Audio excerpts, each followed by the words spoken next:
สบา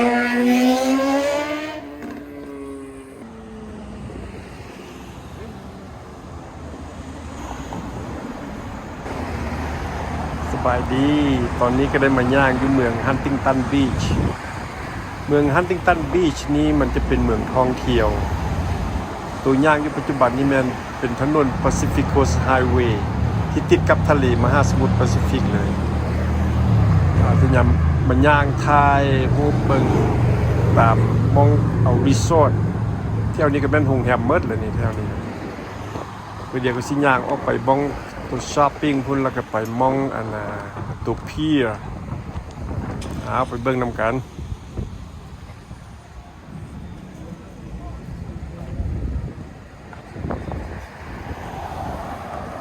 Pacific Coast Highway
แถวนี้มันมอง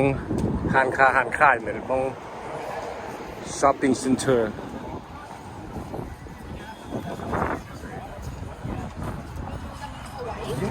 มีห้างแว่นตาอันนี้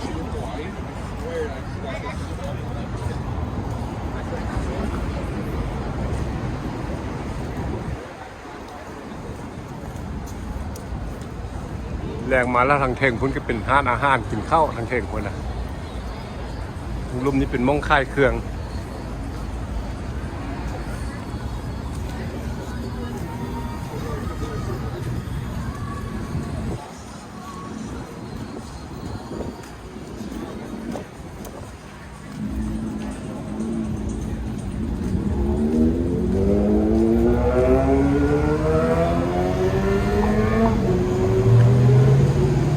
แถวนี้เลยมันแถวดาวทาวน์ฮันติงตันบีช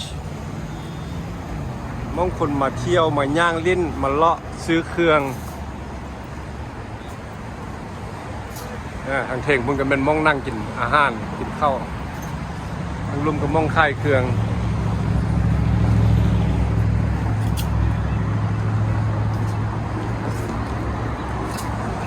นี้ส่วนหลายกันเป็นแต่พวกแซนโดสพวกใส่เกี่ยวกับไปย่างทะเลพวกเกือบแตะนี่แหละไปใส่ย่างขี้สายยุดแคมทะเลเสื้อกล้ามทรงขาสั้นลาย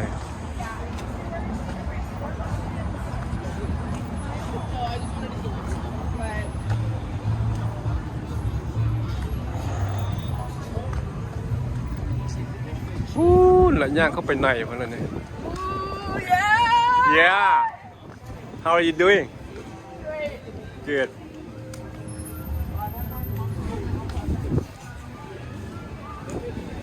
นี่พวกเครื่องซูวิเนียร์เป็นซอยเป็นไม่ยังของ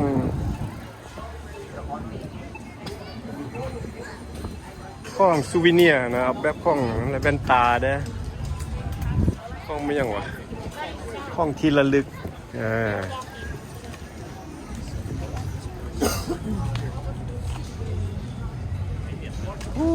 ละยากมันก็มีมองค่ายเครื่องมัน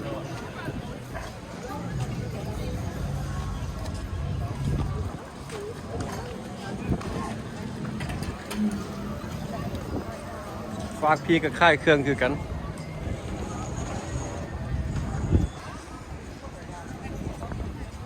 บุดเดียวก็สิย่างไปคั่วพุ่นละ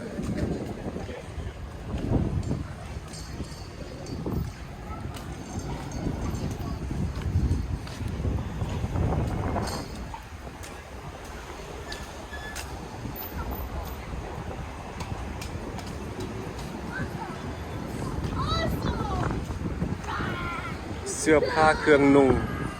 เกี่ยวกับสัญลักษณ์เป็นหมวกอันนี้ 50% off ค่ายลดราคา 50%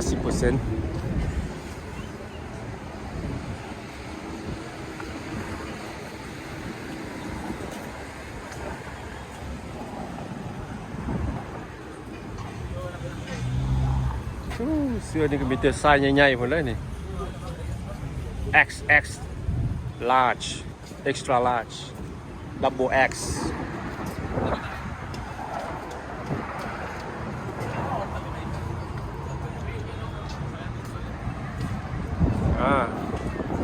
เขาก็มาอยู่ระหว่างถนน Main Street กับ Pacific Coast Highway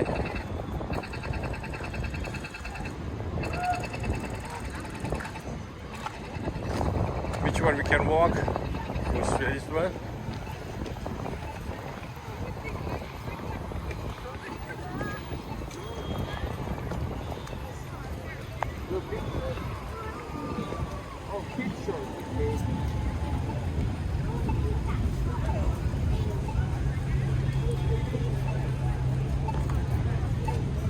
มึงดูมาแถวนี้ก็แม่นแต่ห้างค่ายเครื่องหมดเลยเนี่ย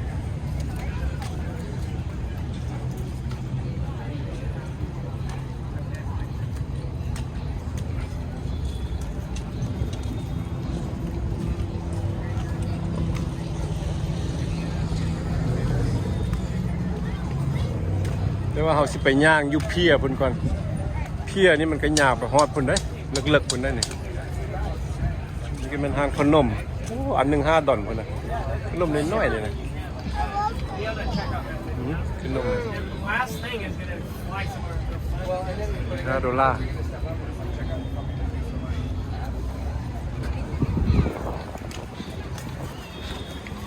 โอ้เขามีกิจกรรมว่าจะเป็นงานเป็นงานแฟร์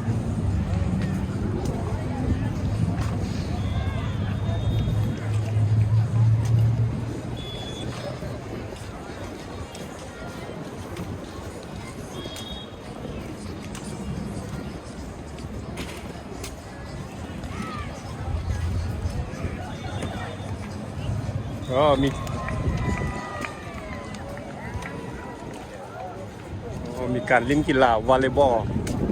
บานซุงบีชวอลเลย์บอล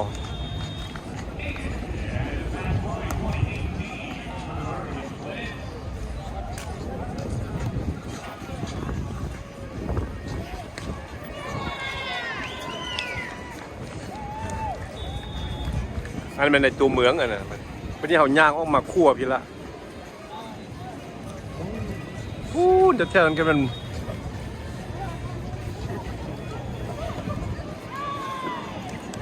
นทะเลแล้วแถวนั้นมาอันนี้มันหาดทร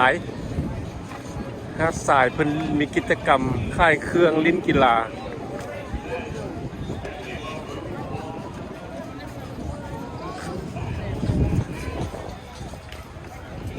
ฟ้าพีก็มีทั้งฟ้าพีอ่ะซ่องฟ้าข่างแม่นมดมาลิ้นกิจกรรมกีฬาส่วนหลักก็เป็นแต่บ้านส่งเลยพวกวอลเลย์บอลทั้งนั้นแหละเนี่ย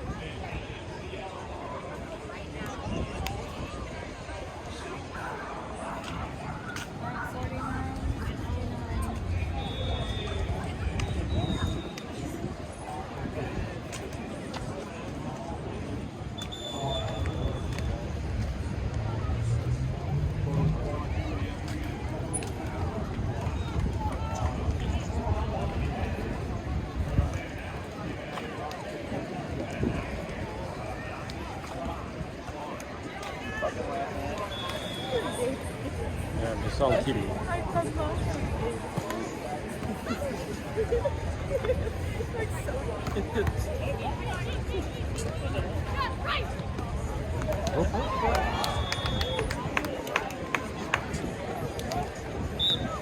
ว้าว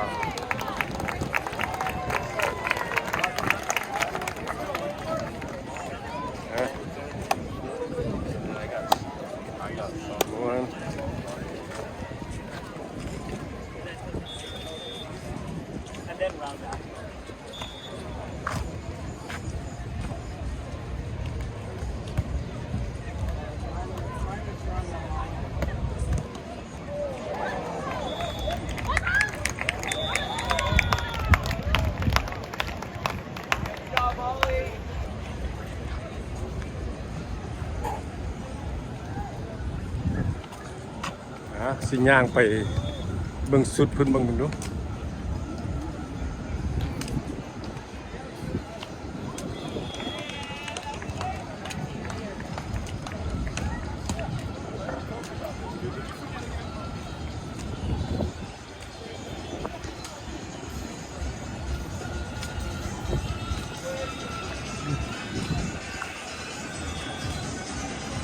ตอนนี้ก็ห้านค่ายเครื่องสองฝากทางโอ้ลมดีขนาดเลยลมพัดดีขนาดเย็นอะไรอยู่นี่ทั้งวันแดดจะฮ้อนก็อย่าแต่มีลม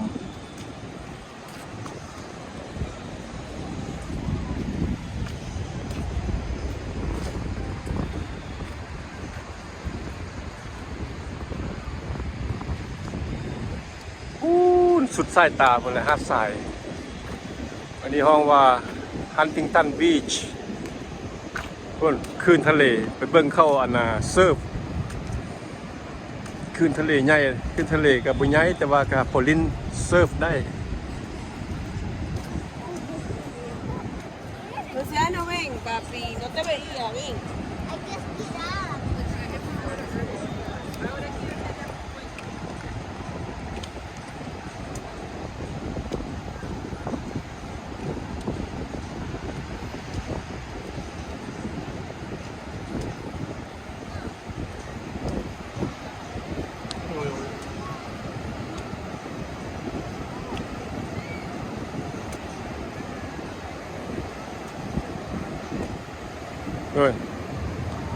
เขามาลอยน้ำมาเซิร์ฟคนแถวนี้ขึ้นมาอาบแดด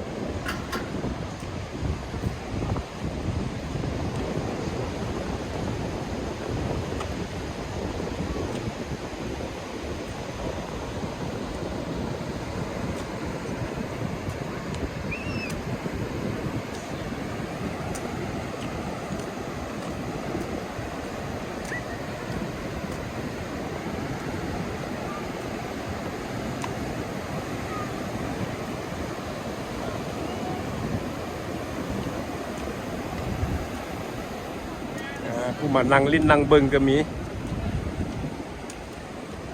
แล้วไปสุดพุ่นก็มีเพิ่นมาตกป่ามาตึกเบ็ดนะเนี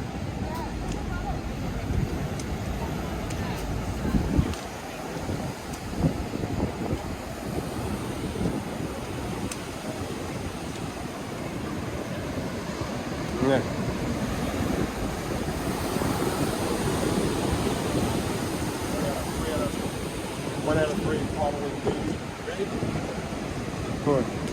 คนมาเล่นเซิร์ฟพวกดำพวกไอ้แป๊กอยู่แถวนั้นแล้วมันพวกมาเล่นเซิร์ฟมันแหละพวกเซิร์ฟเฟอร์พวกเล่นพุ่นมาแล้วบางคนก็มาเฮียนเลี้ยนบางคนก็เป็นแล้วเล็กน้อยในมึงเนี่ยพวกเซิร์ฟเฟอร์นี่พวกมักแท้ๆเลยถ้าแต่ฟองใหญ่ๆมาแล้วก็ไปทางฟองอยู่แถวนี้ก็แม่นแต่เด็กน้อยเลยนะเด็กน้อยๆอย่างไงเนี่ย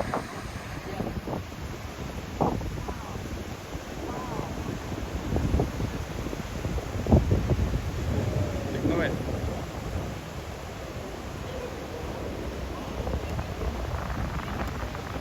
้อยเลยประมาณ10 ปลายปี13 ปี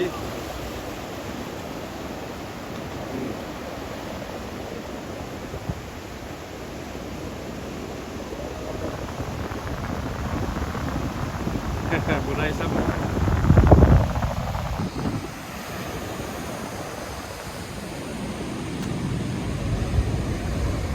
โอ้ยขันมันพวกผู้ใหญ่แล้วก็เข้ามาฟองใหญ่ได้น้อยนึงมาไก่ได้น้อยนึงพวกผู้ใหญ่อะพวกมีประสบการณ์แต่ละแต่เป็นซองน้ำกำลังเลื่อมมามิมนี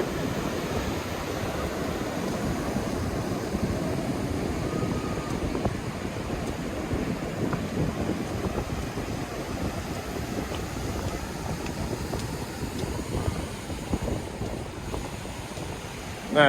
มาแล้ว2 คนเนี่ยโอ้ผู้นั้นไปพูดผู้ล้มง่ายๆผู้นั้นน่ะพูด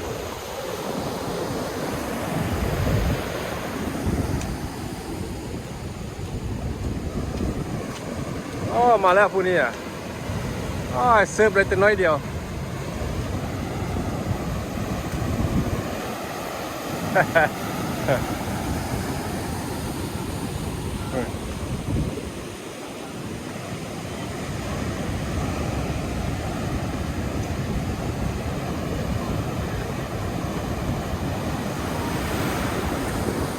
ย่างไปสุดเบิ่งดูมียังแดกกันไปสุดพุ่นน่ะ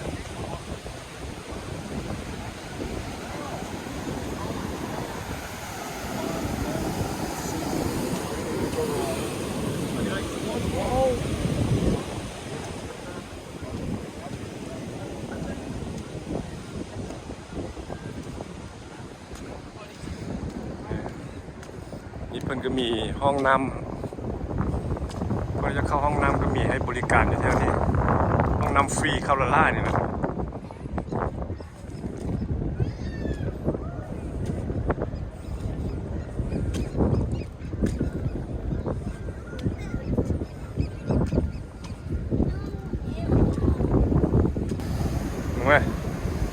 แม่แต่คนกำลังรอ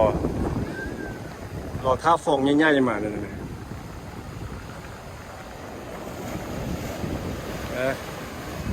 พอได้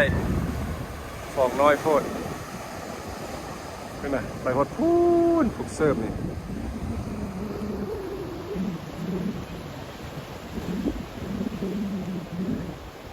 มันไล่คนมาเล่นมุซี่กับเป็นตะม้วน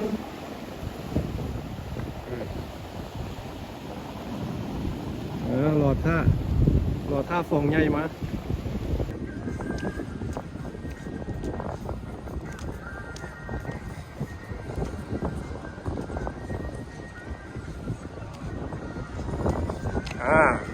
มองนี้ก็ทางในเพิ่นจะเป็นร้านอาหารด้วยนี่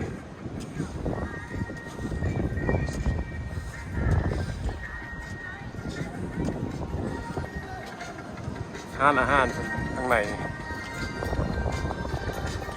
ทางในนี่ก็ร้านอาหารเพิ่นนี่ Broad Street Oyster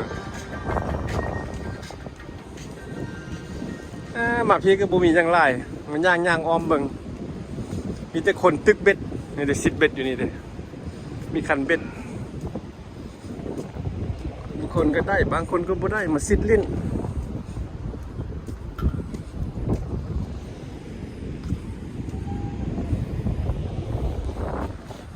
ไม่ได้ปลาที่เขาได้ปลาถูปลาเป็นอย่างนี้แหละ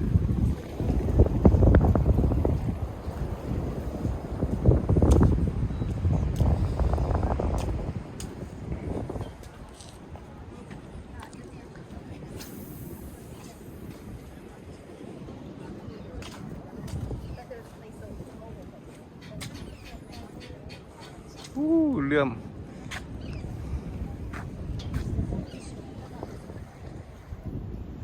อันที่ว่าเป็นหาดอุกอยู่กลางทะเลเป็นมันบ่อน้ำมันก็จะรูดน้ำมันเลยบ่อน้ำมันแล้วก็เหือเนี่ยกายนี้ไปแล้วจะเป็นลองบีชมุ่งอนาท่าเหือลองบีชเหือสินค้ามาจากประเทศอื่นแล้วมามองนี้มาจอดอยู่มองนี้เอาเข้าอยู่มองนี้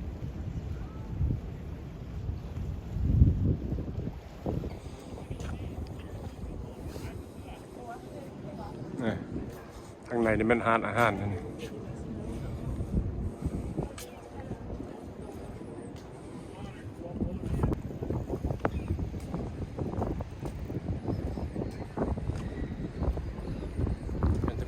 ปลาเนี่ย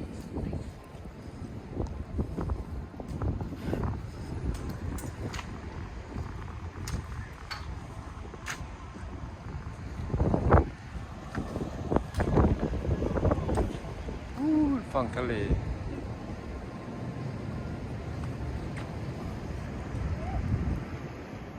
ลงไปใต้ๆพุ่นกันแม่นไปซานดิเอโกพุ่นเป็นทางใต้เลย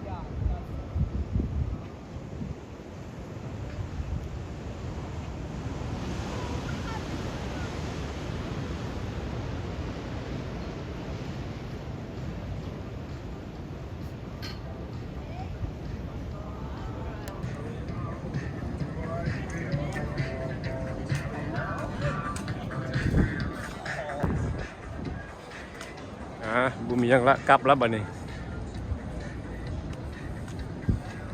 ช่องฟากทางมองนี้ก็มันไปพูนขึ้นไปเหนือพูนอันนี้ไปลองบีชแล้วก็ไปลอสแอนเจลิสขึ้นไปทางเหนืออันนี้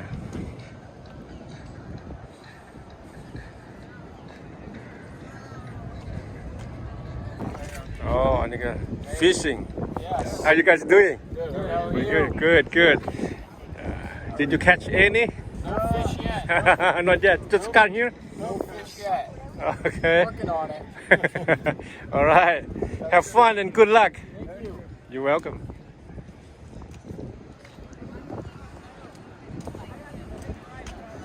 เนี่ยฝั่งนี้ก็เป็นคนเซิร์ฟ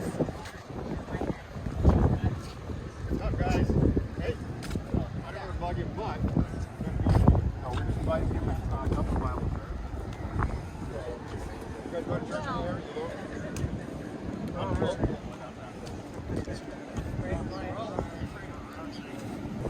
อันนี้ก็ตึกบ้านเนี่ย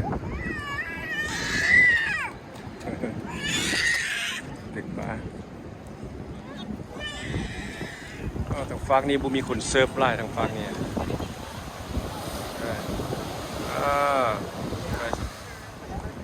คือฝั่งนี้นี่คนเซิร์ฟไล่ทางเดียที่คนไล่เนี่ยไปแล้วมอแกเสื้อเนี่ยพูดนั่นเฮ้ย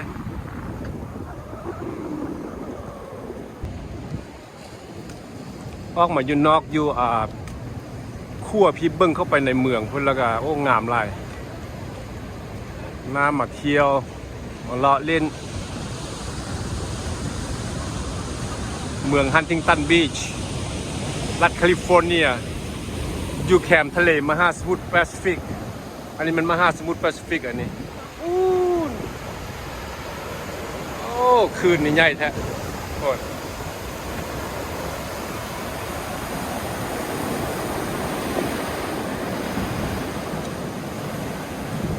บางคนก็มา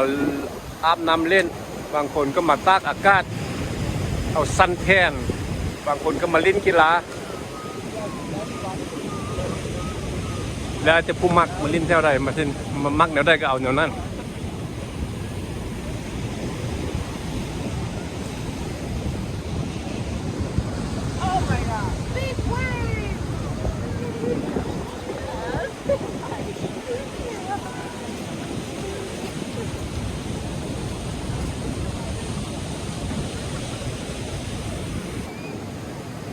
อันนี้ก็มันรถพวกไลฟ์การ์ดรถไลฟ์การ์ดนี้เย็บขี้สายนี่จะบกขาดเลยรถกงยางเฮ็ดมาโดยเฉพาะว่ะรถพวกนี้คือพวกที่ว่าซ้ำกับหน่วยกู้ภัยนั่นแหละไอ้มีเหตุการณ์ซุกเซินพวกนี้แล้วไปซอยพวกไลฟ์การ์ดนี่แหละเนื่องมาตายดิกน้ำบ่ลอยน้ำบ่เป็นมันก็ไปซอยถ้าเป็นลมเป็นแรงไม่อย่างพวกนี้ก็ไปซอย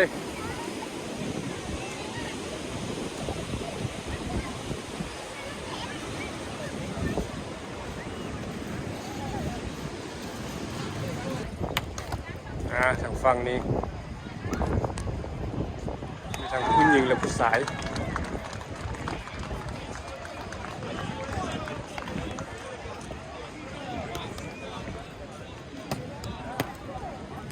อันนี้มันมาฝึกซ้อมพวกนั้นเป็นโค้ชได้นะเด้โค้ชเป็นกำลังเฮียนพวกนี้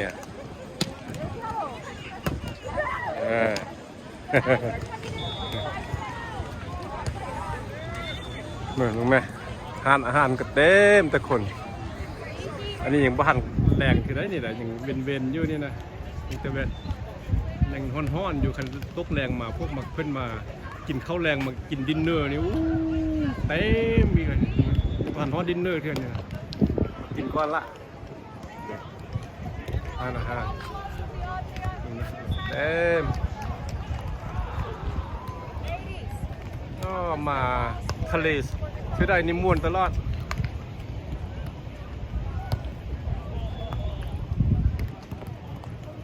บางคนก็มานั่งเบิ่งตะเวนตกดินจนกว่าตะเวนจะตกดินหมดแหละ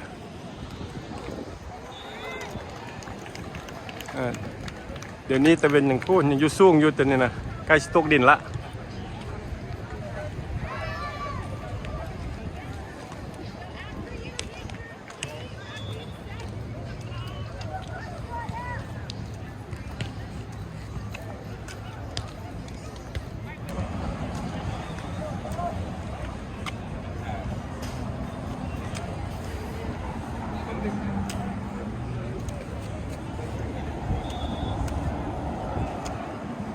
เขาเข้ามาในตัวเมืองนี่ละบ้านนี่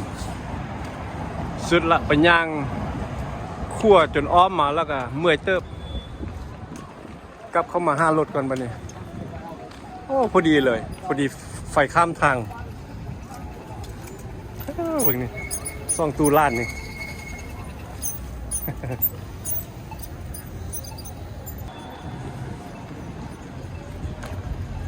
มันให้เรือ7เรือ 6เรือ 5 วินาทีเรือ 4 วินาทีเห็นไหมพอผ่านข้ามก็ข้ามพอผ่านข้ามแล้วมันก็ได้หยุดได้บ่านี่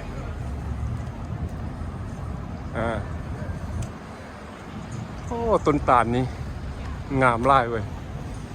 มาปลูกใหม่ๆเลยนี่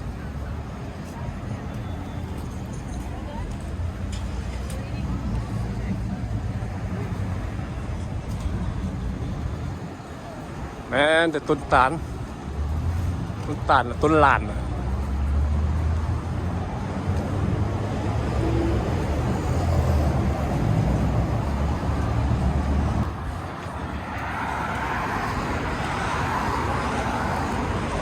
เบื้องซ้ายมือนี่ก็มันพวกคนให้บ้านผู้มีบ้านอยู่ของโฮมเลสพวกไร้บ้านแต่ก็บ่ค่อยเห็นดอกอย่างนี้นะโดนๆจะเห็นแต่ว่าเขาจะบนนอนแคมป์ทางคืออยู่ดาวน์ทาวน์ LA เขาจะมาย่างเลาะเก็บกระป๋องตามทางขี้เหยื่อ